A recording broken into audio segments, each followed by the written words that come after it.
सभी विद्यार्थियों को नमस्कार। आज का जो अपन का वीडियो लेक्चर है organic chemistry BSc part first और उसकी पहली यूनिट है मैकेनिज्म ऑफ ऑर्गेनिक रिएक्शंस यानी कार्बनिक अभिक्रियाओं की क्रियाविधि। इससे पूर्व आपको 2 वीडियो लेक्चर इस पर यूट्यूब चैनल पर अपलोड कर चुके हैं। तो फर्स्ट तो सामान्य जानकारी से संबंधित था, सेकंड जो वीडियो लेक्चर था वो रिएजेंट पर था यानी अभिकर्मकों पर था। नाभिक स्नेही अभिकर्मक क्या होते हैं, इलेक्ट्रॉन स्नेही अभिकर्मक क्या होते हैं और मुक्त मूलक क्या होते हैं। फिर आज का जो अपन का वीडियो लेक्चर है जयनारायण व्यास विश्वविद्यालय के सिलेबस के अनुसार आगे का जो टॉपिक है वो है कार्बनिक अभिक्रियाओं के प्रकार। कार्बनिक अभिक्रियाओं के प्रकार।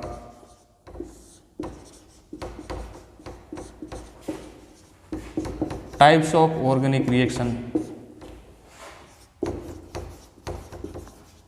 Types of organic reactions. कार्बनिक अभिक्रियाएं 4 प्रकार की होती है। कार्बनिक रसायन में आप लोगों को जानकारी होगी कि अभिक्रिया के दौरान कुछ बंध बनते हैं और कुछ बंध है वो टूटते हैं। अब कैसे बंध बनेंगे, कैसे बंध टूटेंगे, क्या अभिकर्मक होंगे, यही तो अपन का इस यूनिट के अंतर्गत रहेगा। और आज अपन जो चर्चा कर रहे हैं वो अभिक्रियाओं के प्रकार। कार्बनिक अभिक्रियाएं टोटल 4 प्रकार की होती है।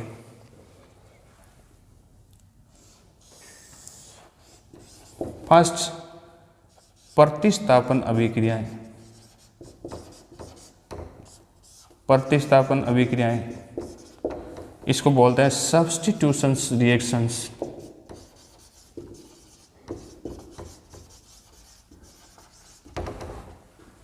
सेकेंड, एडिशन रिएक्शंस या जिसको बोलते हैं योगात्मक अभिक्रियाएं। योगात्मक अभिक्रियाएं, एडिशन रिएक्शंस। थर्ड टाइप, विलोपन अभिक्रियाएं। विलोपन अभिक्रियाएं, विलोपन को बोलते हैं एलिमिनेशन रिएक्शंस। और फोर्थ टाइप की जो अभिक्रियाएं होती है कार्बनिक रसायन के अंतर्गत अपन बात करें वो होती है पुनर्विन्यास अभिक्रियाएं।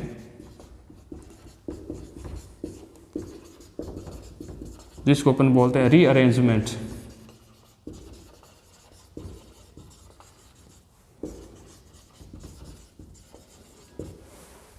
अब प्रतिस्थापन अभिक्रियाओं में क्या होगा, या रासायनिक अभिक्रियाएं कहते हैं किसको है उसके बारे में अपन चर्चा कर रहे हैं। तो एक तो रासायनिक परिवर्तन होता है, एक भौतिक परिवर्तन होता है। यानी जो परिवर्तन का मतलब चेंजेस, यानी एक चीज़ दूसरी चीज़ में परिवर्तित कैसे होती है। There are 2 types of changes. एक होता है फिजिकल चेंजेस, भौतिक परिवर्तन। ऐसा परिवर्तन जिसके अंतर्गत कोई नया पदार्थ नहीं बनता है।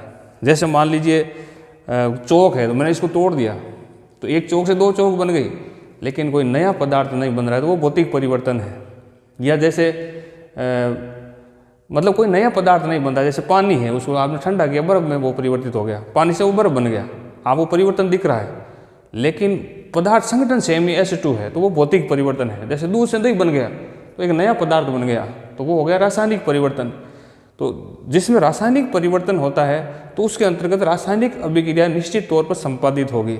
तो कोई भी जो रासायनिक अभिक्रिया संपादित होती है तो इसको डिमोन्स्ट्रेट करने के लिए या प्रदर्शित करने के लिए अपन रासायनिक समीकरण काम में लेते हैं।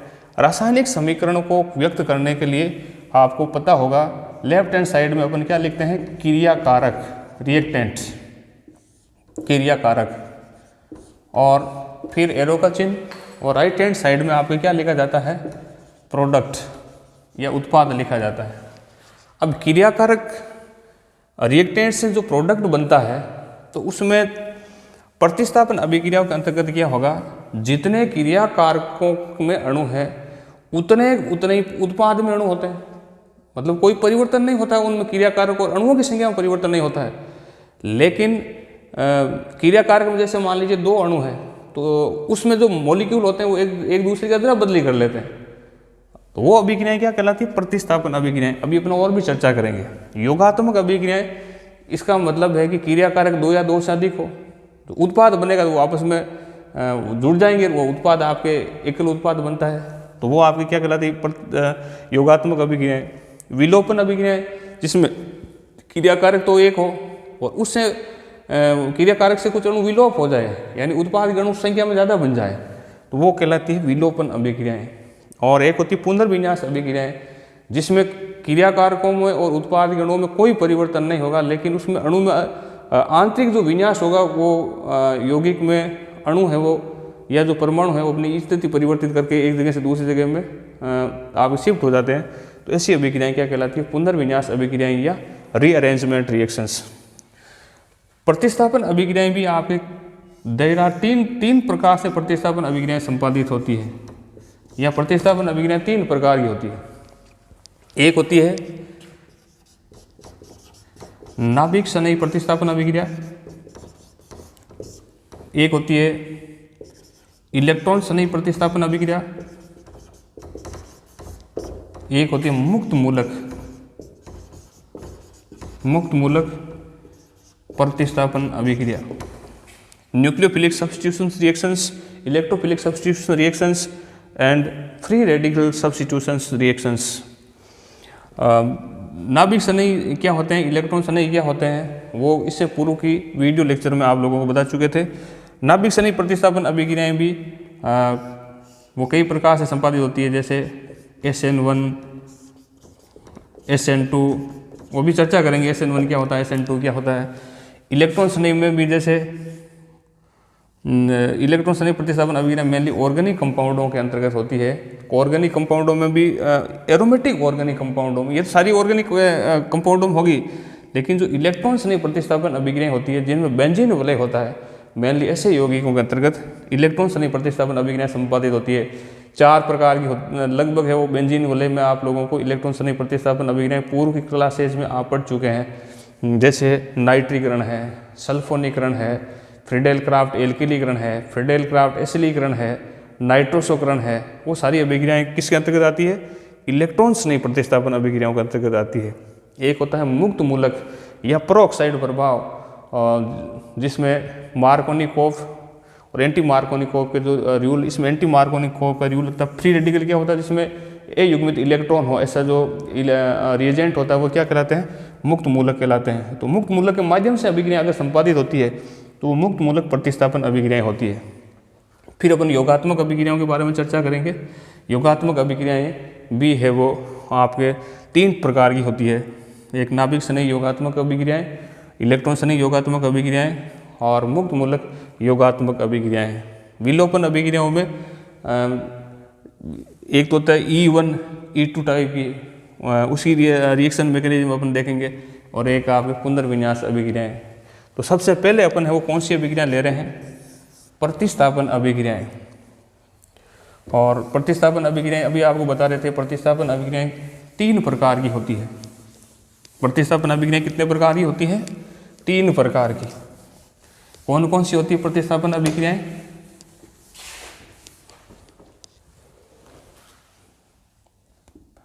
प्रतिस्थापन अभिक्रियाएं 3 प्रकार की होती है। नाभिक सनयी प्रतिस्थापन अभिक्रिया, सेकंड टाइप की होती है इलेक्ट्रॉन सनयी प्रतिस्थापन अभिक्रिया, और थर्ड मुक्त मूलक प्रतिस्थापन अभिक्रिया।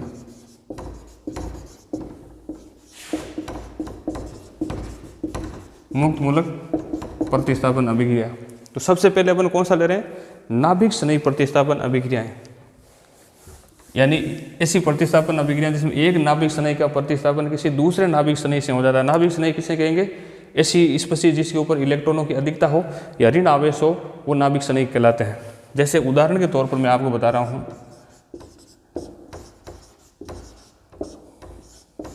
ये एक एल्किल हैलाइड है, मतलब हाइड्रोकार्बन में एक हेलोजन आ जाता है हाइड्रोजन स्थान पर, तो एल्किल हैलाइड है। जैसे एल्किल हैलाइड में भी 3 कार्बन वाला अपन वो लेकर के आपको समझाने का प्रयास कर रहे हैं, वो पूरी चीज़ आपकी स्थिति क्लियर हो। इसको IUPAC प्रणाली में जैसे नामकरण करते हैं, 1 पर ये क्लोरो जुड़ा हुआ है, तो ये 1 क्लोरो इसका नाम है 1-क्लोरोप्रोपेन। इसकी अभिक्रिया आप KOH से करवा दें या NaOH से करवा दें, लेकिन वो होना कैसे चाहिए, एक्वाटिक या जलीय KOH होना चाहिए। तो इसमें क्या होगा, ये Cl आपके हट जाएगा, कि Cl बाहर निकल जाएगा, उस Cl के स्थान पर क्या आ जाएगा, OH आ जाएगा। तो इसमें जो प्रोडक्ट बनेगा, ये प्रोडक्ट बनेगा CH3 CH2 CH2 और या आपके OH आ जाएगा, और बाहर क्या निकलेगा, कि Cl, यानी एल्कोहल बनेगा जिसका नाम है प्रोपेन 1-ओल। तो इसमें ये तो क्रिया कारक थे, यहाँ Cl हट गया, Cl माइनस, उसके स्थान पर आपके रिप्लेसमेंट किसने कर दिया, OH माइनस है। तो ये एक नाभिक स्नेही Cl माइनस हट रहा है, उसके स्थान पर दूसरा नाभिक स्नेही आ रहा है, इसलिए ये अभिक्रिया क्या कहलाती है, नाभिक स्नेही प्रतिस्थापन अभिक्रिया कहलाती है। नाभिक स्नेही प्रतिस्थापन अभिक्रिया का मैंने आपको उदाहरण बताया, एल्कोहल की अभिक्रिया, जो एल्कोहल बन रहा है एल्किल हैलाइड से, तो नाभिक स्नेही प्रतिस्थापन अभिक्रिया, या एल्कोहल से वापस एल्किल हैलाइड भी आप वो बना सकते हो, वो परिस्थिति पर निर्भर करता है, जैसे एमीन का निर्माण है, और बहुत सी अभिक्रियाएं हैं। उन अभिक्रियाओं पर नहीं जाकर के आपको उसके टाइप्स का है वो, यहाँ अपन का फोकस क्या रहेगा, अभिक्रियाओं के प्रकार आपको समझाना। तो अब नाभिक स्नेही प्रतिस्थापन अभिक्रिया भी कितने प्रकार की होती है, 2 प्रकार की होती है। नाभिक स्नेही प्रतिस्थापन अभिक्रिया भी कितने, आपको तो अभी बता रहे थे कि अभिक्रिया टोटल 4 प्रकार की, कौन कौन सी। फर्स्ट आपको बताया था प्रतिस्थापन अभिक्रिया, सेकंड आप लोगों को बताया था योगात्मक अभिक्रिया, थर्ड आपको बताया था विलोपन अभिक्रियाएं, फोर्थ आपको बताया था पुनर्विन्यास अभिक्रियाएं। और फर्स्ट अभिक्रियाओं में भी जो प्रतिस्थापन अभिक्रिया होती है वो 3 प्रकार की होती है, नाभिक स्नेही प्रतिस्थापन अभिक्रिया, इलेक्ट्रॉन स्नेही प्रतिस्थापन अभिक्रिया और मुक्त मूलक प्रतिस्थापन अभिक्रिया। वापिस अपन नाभिक स्नेही प्रतिस्थापन अभिक्रियाओं को 2 कैटेगरियों में बांटते हैं, एक है SN1 और सेकंड जो सब्स्टिट्यूशन न्यूक्लियोफिलिक रिएक्शन। सब्स्टिट्यूशन का मतलब प्रतिस्थापन, न्यूक्लियोफिलिक का मतलब नाभिक स्नेही प्रतिस्थापन अभिक्रियाएं। एस का मतलब वो सब्स्टिट्यूशन, एन का मतलब न्यूक्लियोफिलिक। 1 और 2 का क्या मतलब है वो भी आपको समझाएंगे। नाभिक स्नेही प्रतिस्थापन अभिक्रियाएं 2 प्रकार की होती है, एक SN1 और सेकंड होती है SN2। मैं आप लोगों को एल्किल हैलाइड के उदाहरण की सहायता से समझाने का प्रयास कर रहा हूँ। फिर इसके अंतर्गत अपन डिफरेंस देखेंगे, SN1 और SN2 में क्या अंतर होता है। तो SN1 जो अभिक्रिया होती है, इसमें जो अभिक्रिया, ये एक प्रथम कोटि की अभिक्रियाएं होती है। प्रथम कोटि की अभिक्रियाएं आप लगभग 12वीं क्लास में पढ़ चुके हो। अभिक्रिया की कोटि क्या होती है, वैसे यहाँ फिजिकल केमिस्ट्री में जो केमिकल काइनेटिक्स 5वीं यूनिट है उसमें भी अपने यहाँ पढ़ेंगे। तो ऐसी अभिक्रिया कोटि कहते हैं किसी भी रासायनिक अभिक्रिया के प्रायोगिक वेग को प्रदर्शित कर रहे समीकरण में उसकी सांद्रता की पदों की घातांकों का योग अभिक्रिया की कोटि कहलाता है।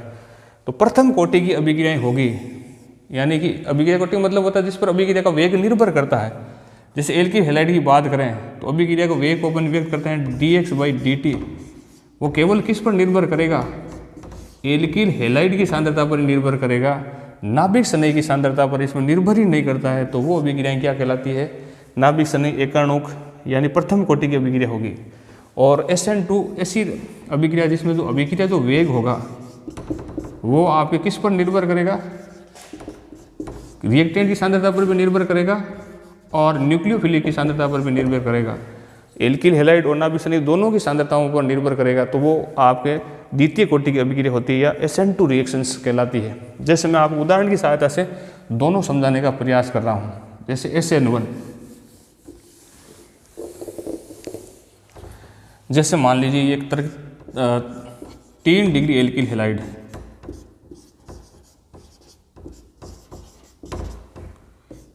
इसकी आप अभिक्रिया NaOH से करवा रहे हो या KOH से करवा, वो होना क्या चाहिए, एक्वाटिक या जलीय होना चाहिए। और यहाँ जो प्रोडक्ट बनेगा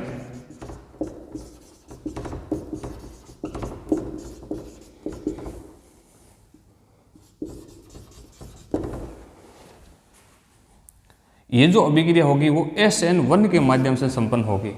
अब SN1 के माध्यम से कैसे संपन्न होगी वो आपको पूरा समझना है। इसकी रिएक्शन मैकेनिज्म या इसकी क्रिया विधि मैं आपको समझा रहा हूँ।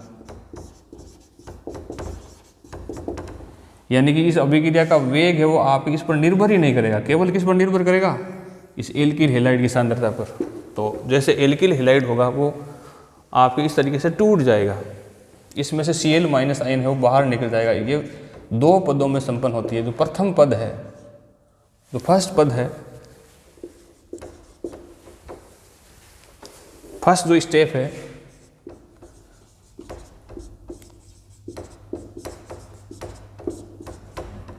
इसमें से Cl माइनस आयन बाहर निकल गया तो यहाँ आपको क्या बनेगा, एक कार्बोकैटायन का निर्माण होगा।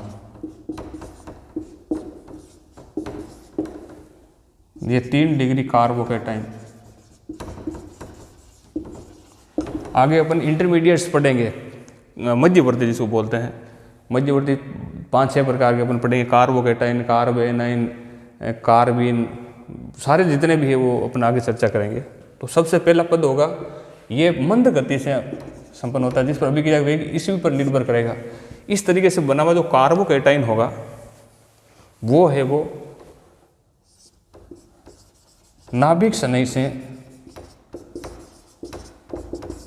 जैसे जो NaOH था या KOH जो है वो इसमें से Na+ आयन बाहर निकल गया और यहाँ OH माइनस आयन होगा, ये एक नाभिक स्नेह है।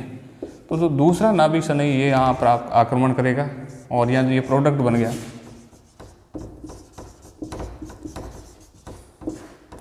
OH, और इसमें से बाहर क्या निकल गया, ये OH माइनस आयन यहाँ जुड़ गया। अब इस तरीके से जो Cl माइनस आयन होगा वो Na+ आयन के साथ क्रिया करके NaCl का निर्माण कर लेता है। तो ये जो अभिक्रिया होगी वो कितने पदों में संपन्न होती है, 2 पदों में संपन्न होती है। और अब मैं आपको बता रहा हूँ SN2, ये तो SN1 के बारे में बताया था। SN2 रिएक्शंस, नाभिक स्नेह द्विअणु अभिक्रिया, ये अभिक्रिया आपके एक ही पद में संपन्न होती है। जैसे ये एक एल्किल हैलाइड है, यहाँ इसमें एल्कोहल जो बनेगा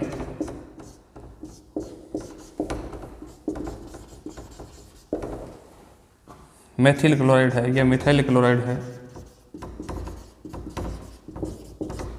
और ये बन रहा है मिथेनॉल।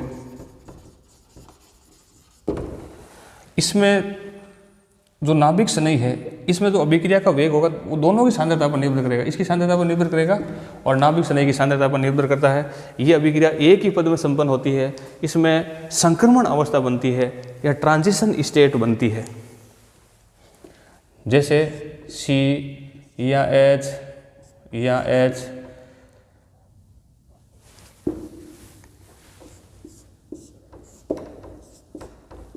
ये मेथिल क्लोराइड का सूत्र है।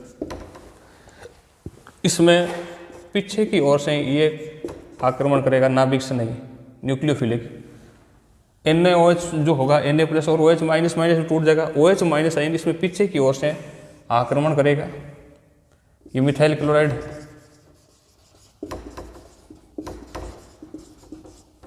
तो इसमें एक ट्रांजिशन स्टेट बनेगी जिसमें न तो पूरे बॉन्ड बने हुए होंगे न पूरे बॉन्ड है वो टूटे हुए होंगे। ये तो है आपके H, यहाँ पीछे की ओर से OH माइनस आयन जुड़ रहा है और इस साइड से है वो Cl माइनस आयन है वो का बॉन्ड है वो टूट रहा है। ऐसी जो बीच की स्थिति बनती है उसको अपन क्या बोलते हैं, ट्रांजिशन स्टेट। ट्रांजिशन स्टेट या हिंदी में बोलते हैं संक्रमण अवस्था। इस तरीके से संक्रमण अवस्था बनेगी और फिर लास्ट में है वो OH माइनस आयन या OH यहाँ जुड़ जाएगा, पूरा Cl है वो आपके बाहर निकल जाएगा। तो ये उत्पाद आपके बन जाएगा एल्कोहल, CH, यहाँ आपके OH जुड़ जाएगा, ये H और बाहर क्या निकल जाएगा, Cl माइनस आयन। तो ये नाभिक प्रतिस्थापन अभिक्रियाओं में नाभिक स्नेह प्रतिस्थापन अभिक्रिया आपको समझाने का प्रयास किया था। नाभिक स्नेह प्रतिस्थापन अभिक्रियाएं 2 प्रकार की होती है, SN1 और SN2। इनकी दोनों की क्रिया विधि आपको बताई। फिर इसकी दोनों में डिफरेंस मैं आपको बता रहा हूँ। What is the difference between SN1 reactions, SN1 type reactions and SN2 types reaction. SN1 types की जो अभिक्रिया होती है उसमें जो अभिक्रिया का वेग केवल क्रिया कारक की सांद्रता पर ही निर्भर करता है। किसकी सांद्रता पर निर्भर करता है? क्रिया कारक। इसमें क्रिया कारक और नाभिक संयुक्त दोनों की सांद्रता पर निर्भर करता है। अर्थात ये प्रथम कोटि की अभिक्रिया होती है, ये है वो द्वितीय कोटि की अभिक्रिया होती है। SN1 जो अभिक्रिया होती है ये 2 पदों में संपन्न होती है और SN2 एक ही पद में संपन्न होती है। थर्ड जो बात है, इसके अंतर्गत मध्यवर्ती क्या बनता है? कार्बोकेटाइन। और इसके अंतर्गत क्या बनती है? संक्रमण अवस्था या ट्रांजिशन स्टेट बनती है। तो इसलिए इन दोनों, कोई एल्किल हैलाइड है वो आपके कितना डिग्री है उस पर वो निर्भर करेगा कि SN1 टाइप की अभिक्रिया होगी या SN2 टाइप्स वो रिएक्शंस होगी। अगर आपके 3 डिग्री एल्किल हैलाइड है, फिर 2 डिग्री एल्किल हैलाइड है, फिर 1 डिग्री एल्किल हैलाइड है, फिर मेथिल क्लोराइड है, इसका ये क्रम होगा, क्योंकि इसमें कार्बोकेटाइन बनते हैं। कार्बोकेटाइन को इस टाइप का क्रम ये होता है, 3 डिग्री ज़्यादा इस टाइप होता है, 2 डिग्री, फिर आपके 1 डिग्री, फिर आपके मेथिल। और SN2 टाइप्स की रिएक्शंस होगी वो इसकी उल्टी होगी, 1 डिग्री, फिर 2 डिग्री, फिर आपके 3 डिग्री इस क्रम में। एक स्टीरियोकेमिस्ट्री या त्रिविम रसायन की बात करें तो त्रिविम रसायन के कुछ वीडियोस आपको बताए थे। बाकी त्रिविम रसायन के अंतर्गत एक होता है रेशमिक मिश्रण। तो SN1 टाइप की जो रिएक्शंस होती है इसमें रेशमिक मिश्रण बनता है, यानी कि जैसे कोई ध्रुवण गुणक यौगिक होता है, वो ध्रुवण एक गुणक यौगिक में चेंज हो जाता है, क्योंकि 50% उसमें दक्षिणावर्त ध्रुवण गुणक यौगिक बनता है, 50% वामावर्त ध्रुवण गुणक बनता है। तो ऐसा मिश्रण होता है, तो वो रेशमिक मिश्रण। SN1 में क्या बनता है? रेशमिक मिश्रण। और SN2 टाइप्स की जो अभिक्रिया होती है उसमें जो विन्यास होता है वो उलट जाता है, जिसको बोलते हैं वाल्टन प्रतिपन। वो उस चैप्टर में अपन वो चर्चा करेंगे। तो मेरे हिसाब से आप लोगों को प्रतिस्थापन अभिक्रियाओं में नाभिक संयुक्त प्रतिस्थापन अभिक्रियाएं कितने प्रकार की होती है पूरा डिटेल में आपको समझाने का प्रयास किया। आप लोगों को मेरे हिसाब से ये समझ में आ गया होगा। धन्यवाद।